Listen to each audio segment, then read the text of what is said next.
Guerriers et guerrières du clan Berserker, je vous souhaite la bienvenue.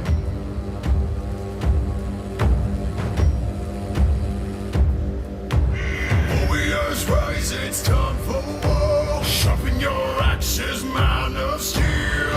Irgum Drangar, Irgum Drangar. Row into the sea. Team Horizons call our name. Irgum Drangar, Irgum Drangar. The ground begins to shake. Can you feel it? Can you feel it? It's shine. I feel our three boom mill. Feel our three boom mill. The monster inside. I can feel it. I can feel it. It's shine. I feel our three boom mill. Feel our three boom mill. We shall not fall. Rise and reign. Feel our three boom mill. Feel our three boom mill. Warriors rise, it's time for war. Sharpen your axes, man of steel. Irgum Drangar, Irgum Drangar. Row into the sea. Team Horizons call our name. Irgum Drangar, Irgum Drangar. The ground begins to shake. Can you feel it? Can you feel it? It's shine. I feel our three boom mill. Feel our three boom mill. The monster inside. I can feel it. I can feel it. It's shine. I feel our three boom mill. Feel our three boom mill. We shall not fall. Rise and reign. Feel our three boom mill. Feel our three boom mill.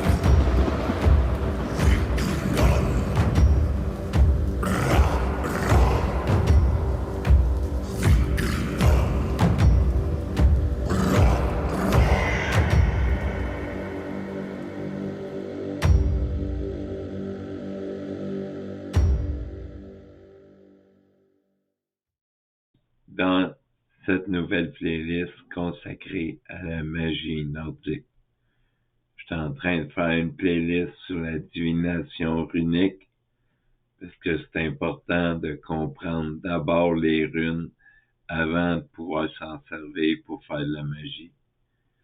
Mais comme que j'avance assez bien dans mes vidéos sur les runes, je vais vous en faire une pour vous parler un peu de sorcellerie nordique.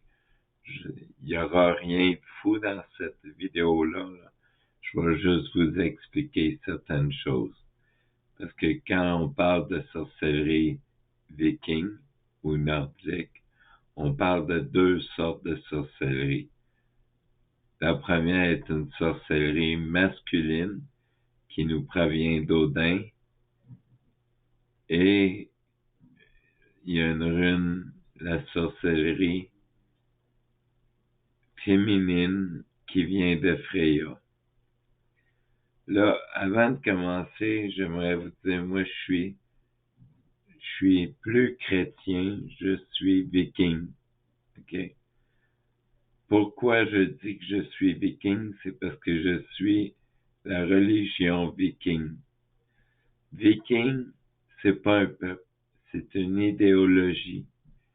Puis moi, je suis l'idéologie des guerriers vikings, puis des sorciers vikings. Donc, je suis un viking. Vous pouvez être un viking. Parce qu'un viking, c'est pas un peuple.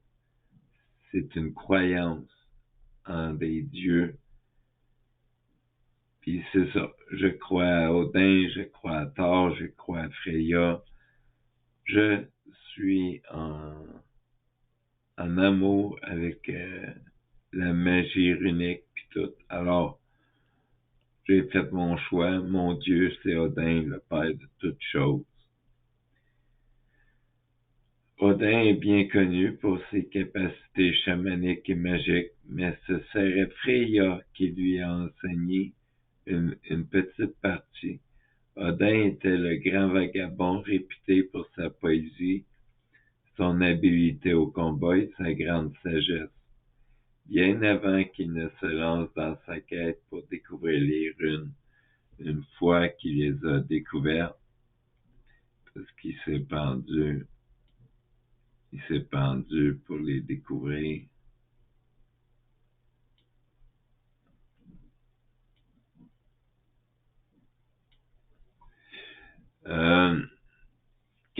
Quand son sang tombait dans l'eau du puits Urde, le puits, parce que Odin, il était suspendu en envers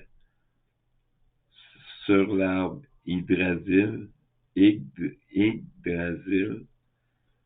puis ce qui est arrivé, c'est qu'il saignait l'eau, le sang tombait dans l'eau du puits qu'on appelle Urde,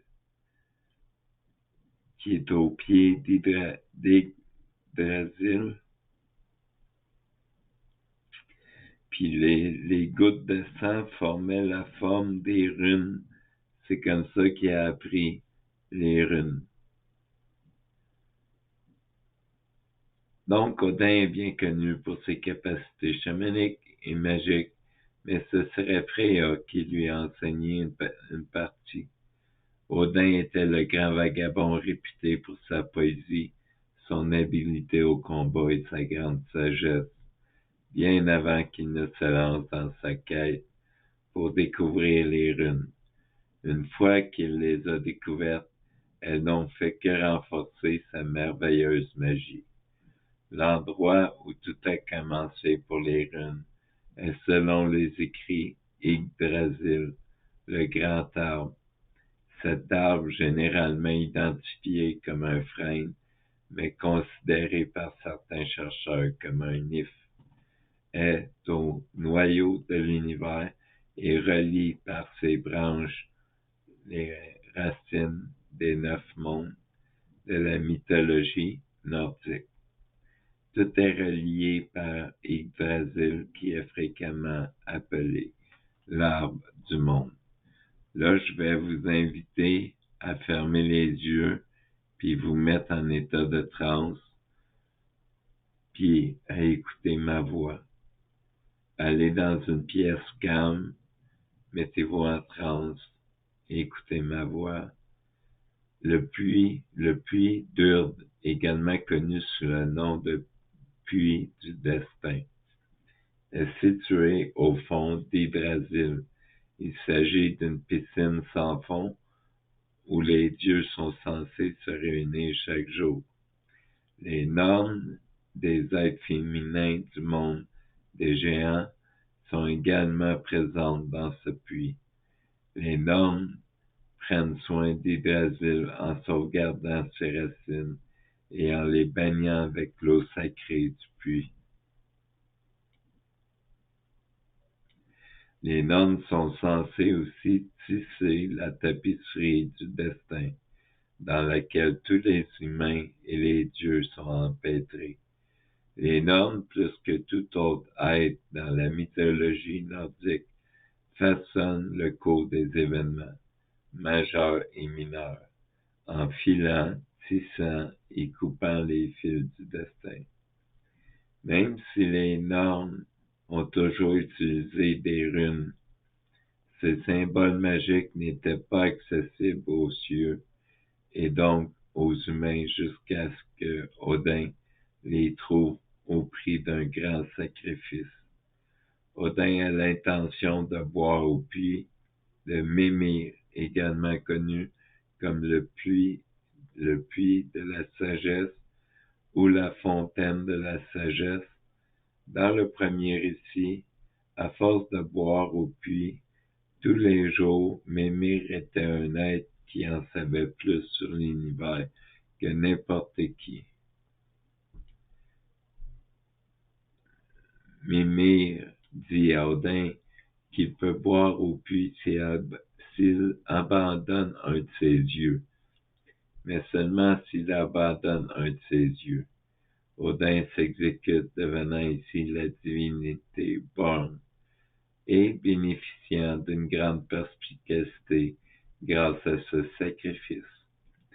Dans un autre récit, Odin entend parler des runes et cherche à en savoir plus. Il se rend donc au puits d'Urd, où les runes sont conservées. En revanche, les runes sont des sources magiques et d'informations extrêmement puissantes qui ne se dévoilent pas à n'importe qui.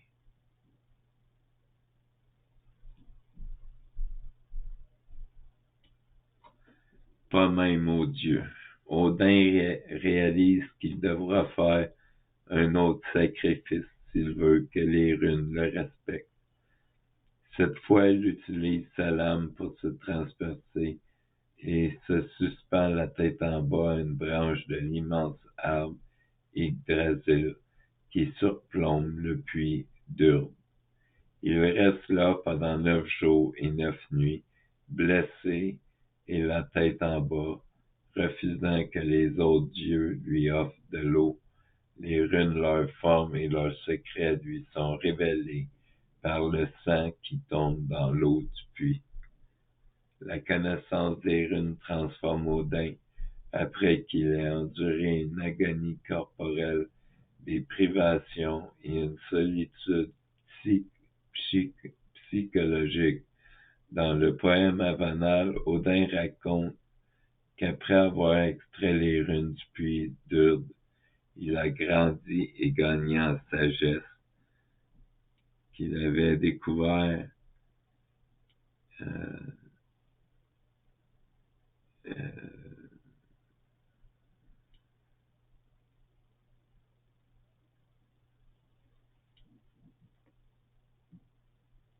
Dans le poème Avanal, Odin raconte qu'après avoir extrait les runes du puits d'Urd, il a grandi et gagné en sagesse, découvrant qu'il pouvait désormais accomplir de grands exploits magiques. Il peut utiliser ses nouvelles compétences magiques pour s'aider et aider les autres à éviter le danger, vaincre des adversaires, se remettre vaincre des adversaires.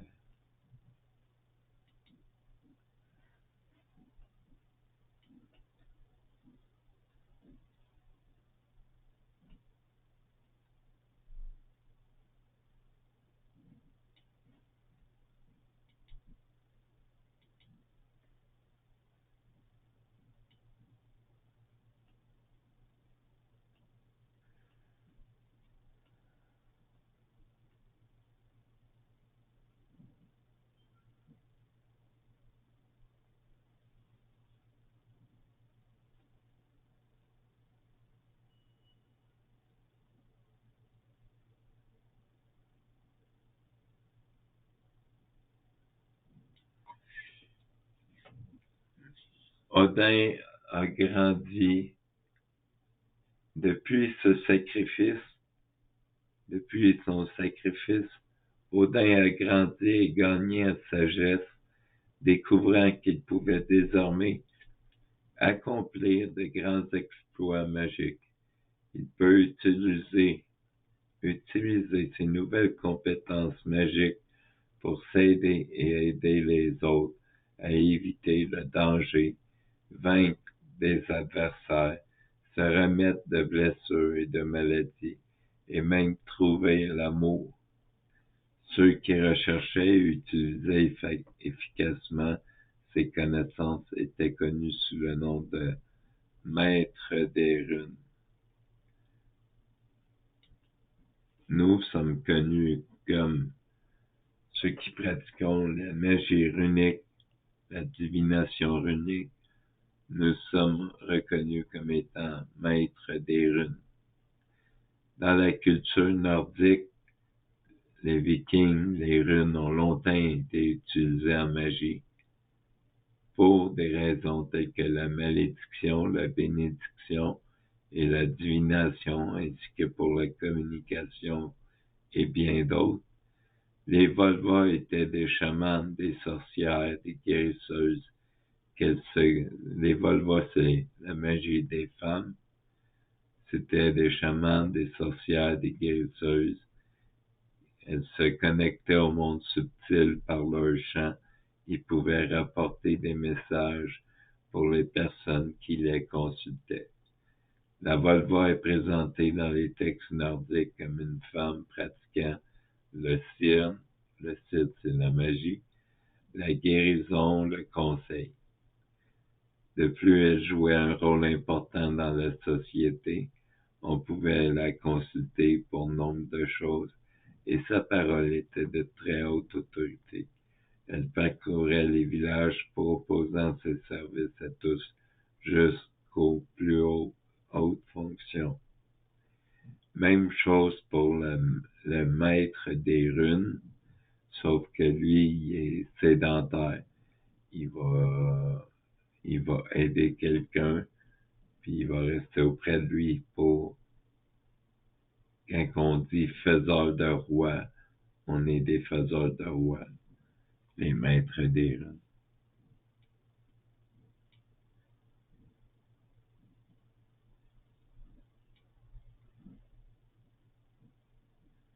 Dans le poème de la Voluspa, issu du Codex Regius et de l'Oxbox, Odin lui-même consulte une Volva. Sa réponse constitue le poème lui-même. Les Volvas nordiques, les sorcières et prophétesses vikings.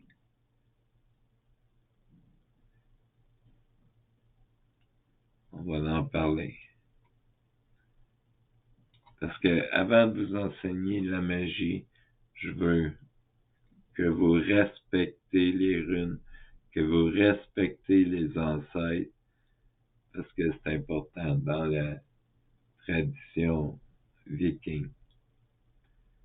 Vous êtes des vikings si vous pratiquez la magie viking. Si vous croyez aux dieux vikings, vous êtes viking. Vous n'êtes pas chrétien, vous n'êtes pas musulman, vous êtes viking. Même aujourd'hui. Dans l'imaginaire populaire moderne, les Vikings sont souvent représentés comme des guerriers brutaux, explorateurs et conquérants. Pourtant, derrière cette image guerrière existait un monde spirituel complexe, dominé par des figures mystérieuses qu'on appelait les Volvas. C'est des femmes prophétesses, des prêtresses et des praticiennes du Seir. Quand je dis Seir, c'est la magie nordique. Les Volvas occupaient une place unique dans la société scandinave de l'âge des Vikings. Elle était respectée, crainte et parfois marginalisée. Elle servait d'intermédiaire entre le monde des hommes et celui des dieux, des esprits et du destin. Elle pratiquait la divination, la transe, les malédictions, les rituels de fertilité, la prophétie même. Le Dieu suprême Odin consultait les Volvas afin de connaître l'avenir. Cette thèse examine l'origine des Volvas, leur rôle religieux, les pratiques du Seir, les preuves archéologiques, leur importance mythologique, ainsi que leur héritage moderne. C'est la même chose pour les maîtres des runes qui étaient des devins. Les devins, c'est la magie avec les runes. Les Volvas, c'est la magie avec les plantes. C'est plus des guérisseuses, des médiums, des choses comme ça. Tandis que les maîtres des runes, c'est plus des devins qui vont guérir, qui vont par les runes. Ils vont faire la même chose que les Volvas, mais ils vont utiliser les runes. Le mot vieux norrois pour Volva provient de vol, signifiant bâton, verge ou bâton rituel. La Volva est donc littéralement celle qui porte le bâton. Ce bâton magique constituait l'objet central de son autorité spirituelle. Plusieurs fouilles archéologiques ont retrouvé des bâtons de fer dans des tombes féminines de haut rang associées aux pratiques magiques nordiques. Les termes associés incluant Tseokona, femme pratiquant le CA, Spakona, prophétesse, et Valawala, forme germanique ancienne du terme. Les textes médiévaux les décrivent souvent comme des voyageuses allant de village en village afin de réaliser des prophéties et des rituels. Le contexte religieux nordique. La religion nordique pré-chrétienne repose sur plusieurs éléments. Là, écoutez bien, parce que si vous voulez rentrer dans le clan Berserker, vous allez devoir connaître certaines choses. Si vous voulez devenir un sorcier Berserker, c'est important d'écouter ce que j'ai à dire. Donc, si vous voulez rentrer dans la religion nordique pré-chrétienne, puis me rejoindre dans le clan des Berserkers, vous pouvez. Les principes sont simples. Le culte des dieux d'Odin, Freya et Thor, le destin Wyrn, les esprits, les ancêtres, la magie rituelle.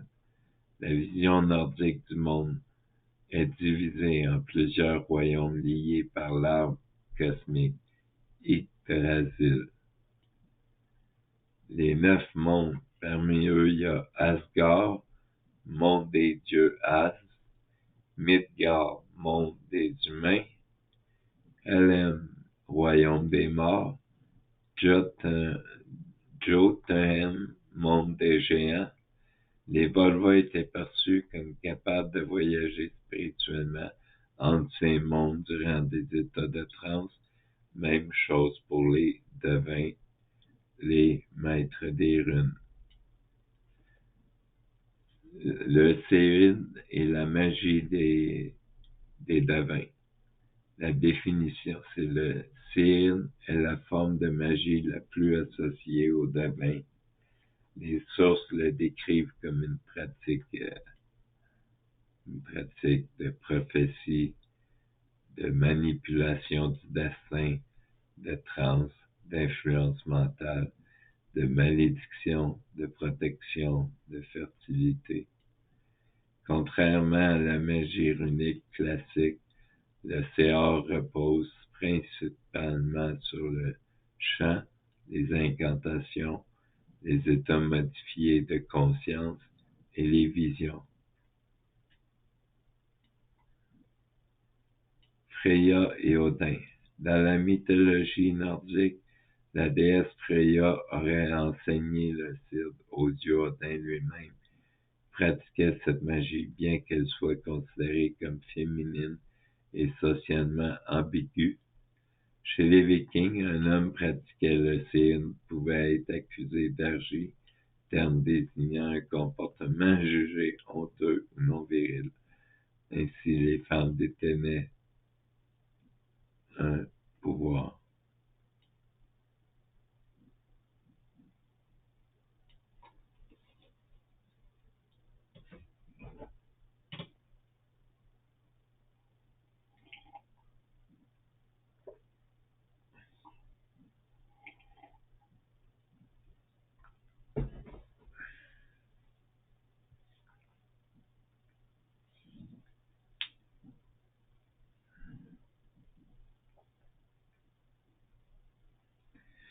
On a vu les Volva, là, on va voir les devins.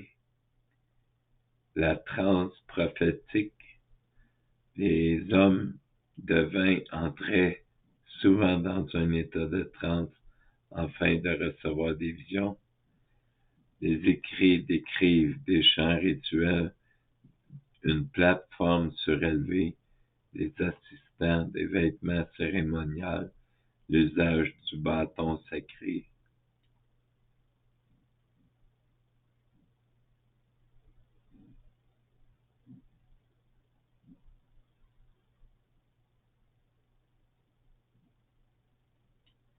Dans la mythologie nordique, la déesse Freya aurait enseigné aux Duodin eux-mêmes, blablabla. Ça, je l'ai fait. Le chant magique de Gard. Le Gard était une magie chantée utilisant des sons sacrés et des incantations. Les chants pouvaient provoquer des tempêtes, influencer les batailles, guérir et maudire. Ils servaient aussi à communiquer avec les morts. Le rituel décrit dans Eric Sagaruda, l'une des descriptions les plus détaillées d'un devin ou d'une volva, apparaît dans la saga d'Éric le Rouge.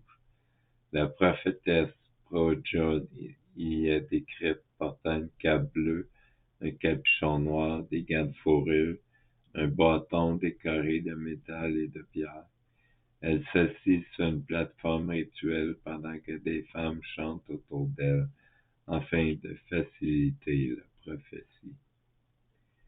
Les preuves archéologiques.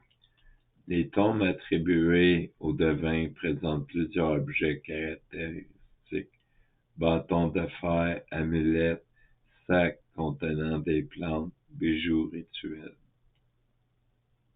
Objets exotiques.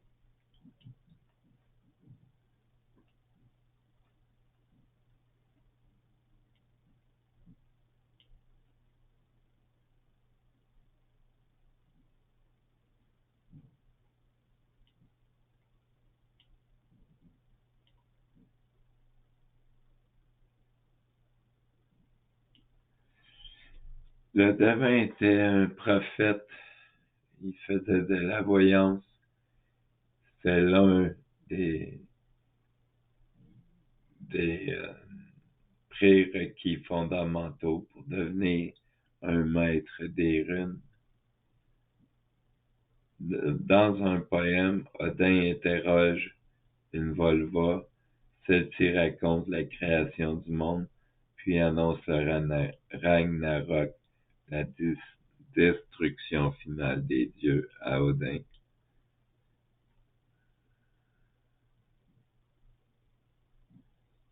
Le devin apparaît donc comme détenteur d'un savoir cosmique supérieur. Les maîtres des runes et le pouvoir féminin, parce que les maîtres des runes peuvent utiliser la magie féminine, mais c'est vice-versa, mais c'est plus difficile pour les volvas de faire de la magie masculine, parce qu'il faut qu'elles apprennent les 24 runes puis leur sens. Donc, ils ont déjà beaucoup à apprendre avec les plantes puis tout. Les runes, c'est pas leur spécialité.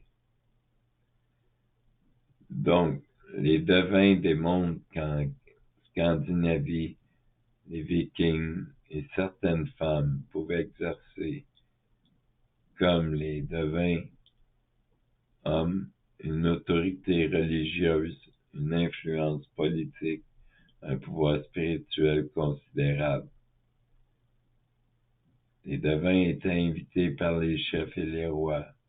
Même chose pour les volvas, afin de prédire l'avenir, bénir les expéditions, assurer les récoltes, protéger les communautés.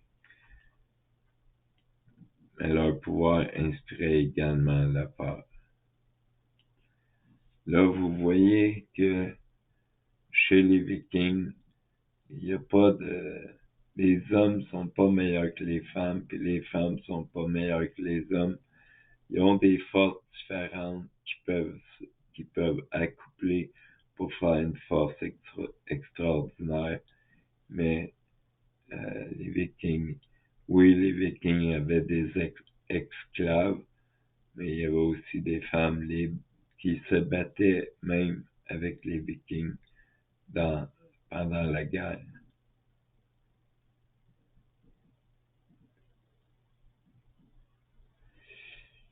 Avec le christianisme, puis je déteste le christianisme, la christianisation de la Scandinavie entre le 10e et le 12e siècle, les anciennes pratiques vikings furent interdites. Le séide fut assimilé à la sorcellerie démoniaque. Ça, c'est faux. Ça vient d'Odin, de Thor et de Freya. Ça vient de Dieu que les catholiques, pour leur bon plaisir, ont fait diable, parce qu'ils veulent faire peur aux autres. Les devins disparurent progressivement, mais de nombreux récits furent écrits après la conversion chrétienne, ce qui explique pourquoi certaines descriptions sont hostiles ou biaisées. Aujourd'hui, les devins fascinent encore dans les littératures fantasy, dans les jeux vidéo, dans les cinémas, dans le néo-paganisme nordique. Cependant, les chercheurs rappellent qu'il existe très peu d'informations précises sur les véritables pratiques historiques du cire. Les reconstructions modernes sont donc souvent faites à partir de transes.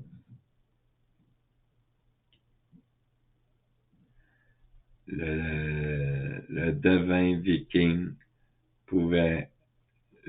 viking et la volva pouvaient être comparés aux chamans sibériens, aux druides et druidesses celtiques et aux prêtresses antiques ou aux prêtres antiques. Leur pratique montre plusieurs éléments communs: la transe, la médiation avec les esprits, voyage spirituel, rôle communautaire. Le Cid semble avoir constitué une forme nordique de chaman extatique. Conclusion: les devins furent les maîtres des runes parmi les figures les plus mystérieuses et puissantes du monde viking. Ils le sont encore, parce que le monde viking n'est pas mort. À la fois prophète, magicien et gardien du destin, il occupait une place essentielle dans la spiritualité nordique. Leur pratique du Cid révèle une société bien plus complexe que l'image simplifiée des Vikings guerriers. Les maîtres des runes pouvaient y exercer une autorité spirituelle redoutée, capable d'influencer les hommes, les dieux et même le destin lui-même. Bien que les sources soient fragmentaires, les textes religieux, les sagas et l'archéologie permettent de reconstruire partiellement l'univers des maîtres des runes ou des devins. Un monde de transe, de visions, de rituels et de magie sacrée. Aujourd'hui encore, les devins continuent d'incarner l'un des symboles les plus fascinants de la spiritualité nordique ancienne.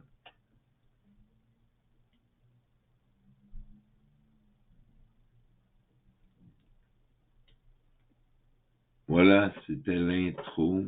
C'était une petite intro que je vous donne sur la sorcellerie nordique pour que vous compreniez ce que vous allez faire. Moi, quand j'enseigne comme il faut. Donc, je vous donnerai pas, je vous cracherai pas des sorts de suite comme ça en disant payez-moi, payez-moi. Moi, je le fais gratuitement, mais je le fais comme il doit être fait. Je suis un maître de runes, je suis un devin, donc je suis un viking, parce que je crois aux dieux vikings, donc je suis un viking. J'ai la même idéologie des vikings, puis je veux prendre mon temps pour vous expliquer comment la magie fonctionne. Parce que sinon,